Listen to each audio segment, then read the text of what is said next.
Pemirsa, sejumlah stasiun pengisian bahan bakar umum atau SPBU di wilayah Kabupaten Banyuasin diperiksa dan dilakukan uji tera oleh petugas Disprindakop Banyuasin. Dari pemeriksaan tersebut ditemukan 6 SPBU yang nozzle-nya tidak sesuai dengan takaran.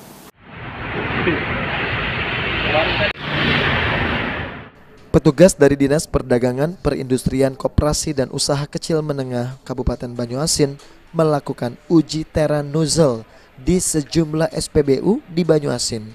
Dari pemeriksaan tersebut, petugas menemukan ada 6 SPBU yang nozzle-nya tidak akurat atau tidak sesuai dengan takaran.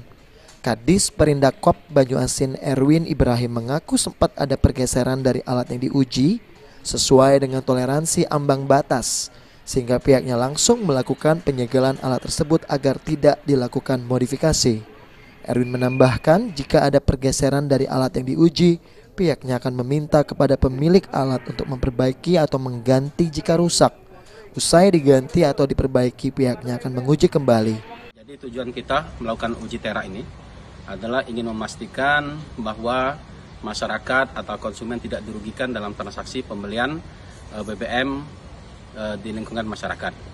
Jadi pada saat kita melakukan uji tentunya pasti ada ya meleset-meleset dari ambang batas yang ditentukan. Pada saat kita melakukan uji itu, maka kita langsung men-stressing mereka supaya mereka untuk memperbaiki alat ukurnya atau mengganti jika rusak.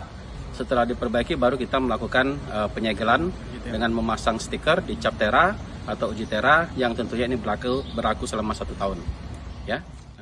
Pemeriksaan uji tera wajib dilaksanakan minimal 1 tahun sekali untuk mengetahui kebenaran ukuran terhadap alat ukur pada pompa ukuran BBM. Sulaiman Pal TV.